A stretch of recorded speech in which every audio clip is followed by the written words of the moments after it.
અસરગ્રસ્તોની લારી રેકડી તેમજ દુકાનદારો માટે સહાય ફોર્મનું વિતરણ. સયાજીગંજ પરશુરામ ભઠ્ઠામાં નાગરિકોમાં અસંતોષની લાગણી પ્રસરી. વડોદરાના પૂરગ્રસ્ત વિસ્તારની લારી રેકડી કે દુકાનદારો માટે રાજ્ય સરકાર સહાય જાહેર કરતા જ તંત્ર કામે લાગ્યું. વડોદરા કોર્પોરેશન દ્વારા વિવિધ ટીમો બનાવી સર્વે અને પંચ કયાસની કામગીરી શરૂ કરવામાં આવી. સરકારના નિર્ણયથી અસરગ્રસ્તોને રાહતની આશા સામે 5,000ની સહાય સામે નાગરિકોમાં અસંતોષની લાગણી પ્રસરી. સયાજીગંજ પરશુરામ ભઠ્ઠામાં deputy municipal commissioner Arpit Sagar અકોટાના ધારાસભ્ય ચૈતનભાઈ દેસાઈ, કોર્પોરેટર સહિત અધિકારીઓ સર્વે કરવા નીકળ્યા હતા. લારી રેકડી ધારકને કોર્પોરેશન ફોર્મ વિતરણ કરી વિગતો મેળવવાની શરૂઆત કરી હતી. આ ફોર્મ ભરી કોર્પોરેશનના સ્થાનિક વોર્ડની ટીમને પરત આપવાનું રહેશે. સ્થાનિક ટીમ ફોર્મ આશી મ્યુનિસિપલ કમિશનરને આપશે, જેના બાદ આ ફોર્મને આશી મ્યુનિસિપલ કમિશનરને પ્રમાણિત કરશે. ત્યારબાદ એકસાથે તમામનું લિસ્ટ કલેક્ટર ઓફિસ પર જશે અને ત્યાંથી ખાતામાં ચૂકવણી કરવામાં આવશે. આ પછી ફોર્મ ભર્યા બાદ 10-15 દિવસમાં ખાતામાં નાણાં જમા થશે. આ ફોર્મમાં 11 વિગતોની ભરવી પડશે. એકાદનામું અને પ્રમાણપત્ર પણ ભરવું પડશે. નાગરિકોનું માનવું છે કે સરકાર દ્વારા આપવામાં આવેલી આ સહાય સામે નુકસાન મોટું થયું છે. આ અંગે એક રેકડી ધારક મહિલા પૂનમ માસીએ જણાવ્યું હતું કે વિશ્વામિત્રી નદીના પૂરના પાણી અમારા ઘર અને રેકડીમાં ફરી વળતા 50,000 જેટલું નુકસાન થયું હતું. આજે તંત્ર દ્વારા અમારી ત્યાં સર્વે કરવામાં આવ્યો અને સહાય માટેનું એક ફોર્મ આપવામાં આવ્યું, જેમાં અમને 5,000 સુધીની સહાય મળશે તેમ અધિકારી દ્વારા જણાવ્યું હતું. જો કે આ સહાય અમારા નુકસાન સામે ખૂબ જ ઓછી છે. સરકાર યોગ્ય વળતર આપવું જોઈએ. હા, નુકસાન થયું હતું, પાણી ભરાઈ ગયા હતા, થોડું ઘણું નુકસાન થયું હતું. તમે લોકો આવ્યા છો બધા સર્વે કરવા, ફોર્મ ભરશો, સહાય આપશો, બધાને નુકસાનની ભરપાઈ કરશો. સરકારે સારો નિર્ણય છે, સારું રહેશે, આયોજન સારું છે બધાનું તમારા લોકોનું. એ તો 5થી કંઈ 17,000 20,000 એવું કંઈ બોલ્યા છે. વડોદરા મહાનગરપાલિકા દ્વારા 3 વિભાગમાં આપણે વહેંચણી કરી છે કે કયા કેટેગરીમાં આવે. એમાં લારી છે, નાની મોટી લારી, ઠેકડી છે, એની અંદર આવે અને મોટી કેબિન આવે જે તમારી લારી કરતાં સહેજ મોટી હોય પણ કાચી હોય, પાકી ના હોય.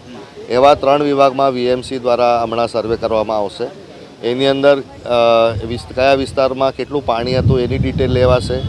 સાથે પંચકેસ બી કરવાના છે, જેથી એક ધ્યાનમાં રહે કે આટલા એટલે એની અંદર પંચકેસ કરીને ખબર પડે કે એમાં લખવામાં આવે કેટલું પાણી છે, શું છે. પરંતુ ખરેખર જો આપ જોવા જાઓ તો લારી રેકડી છે એમને ઉચ્ચક 5,000 રૂપિયા આપવાની નક્કી કર્યું છે કોર્પોરેશને. નાની સ્થાયી કેબિન હોય એ જે 40 ચોરસ ફૂટ સુધીની હોય એવા લોકોને 20,000 રૂપિયા ઉચ્ચક, અને મોટી કેબિન જે 40 ચોરસ ફૂટથી વધારે મોટી હોય પરંતુ બાકી ન હોય એવીને આપણે 40,000 રૂપિયા સુધીની સહાય આપવામાં આવશે. હવે આ બધી જે સહાયો છે એ ઓનલાઈન એમના અકાઉન્ટમાં જમા કરવામાં આવશે. એટલે જેની પાસે બેંકનું અકાઉન્ટ હોય એ પાસબુક આપે કાં તો એક કેન્સલ કરેલો ચેક આપે, જેથી કરીને એમના અકાઉન્ટ્સમાં જમા કરી શકાય. અને આખો અકોટા વિધાનસભા વોર્ડ નંબર 12 એ તો કમ્પ્લીટલી જ સર્વેમાં લીધો છે હમણાં વીએમસી. વોર્ડ નંબર 11 પણ છે સર્વેમાં અને વોર્ડ નંબર 10 પણ છે. એટલે જે રીતનું આ લોકોની ક્રાઇટેરિયા છે એ પ્રકારે વિસ્તારોમાં જશે અને સર્વે કરવામાં આવશે. હાલ પરશુરામ ભટ્ટા સૂર્યા પેલેસના સામેથી અહીંયા શરૂઆત કરવામાં આવી.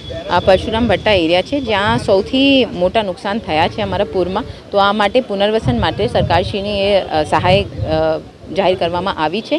તો અમે કેમ કે અહીંયા મોટા નુકસાન થયા છે તો અહીંયાથી અમારી ટીમ શરૂ કરે છે. અહીંયા 4 ટીમ લાગશે અલગ અલગ વિસ્તારમાં. પરશુરામ ભટ્ટાના જો નગર છે ત્યાં પણ કામ થશે. હવે 3 જાતના સર્વે થાય છે. પહેલાં છે લારી રેકડીના, બીજા જેમને 5,000 સહાય મળશે, બીજા છે નાની કેબિનના જેમને 20,000 મળશે, અને ત્રીજા છે મોટી કેબિનના જેમને 40,000 મળશે. તો આ સર્વે માટે એક ફોર્મ પણ બનાવવામાં આવ્યા છે. આમાં બેસિક ડિટેલ્સ અને જો એમના આધાર પુરાવા જોઈએ, એડ્રેસના આ બધું, અને બેંક ડિટેલ્સ જોઈએ, જેવી કે જ્યારે આ પૂરું થઈ જશે, આ લોકો સબમિટ કરી દેશે તો એક લિસ્ટ બનાવવામાં આવશે. આ લિસ્ટ જ્યારે સર્વે પૂરું થઈ જશે ત્યારે કલેક્ટર ઓફિસમાં આપવામાં આવશે અને ત્યાંથી ગ્રાન્ટ એમને અકાઉન્ટમાં જ ડાયરેક્ટલી આવી જશે. મુદત અમારી ટીમ અહીંયા સતત રહેશે સવારથી શામ સુધી, અને પછી આ લોકો જો આજે જ કરી દે તો આ એક્સેપ્ટ કરી લે અને એમના ફોર્મ પ્રોસેસ થઈ જશે.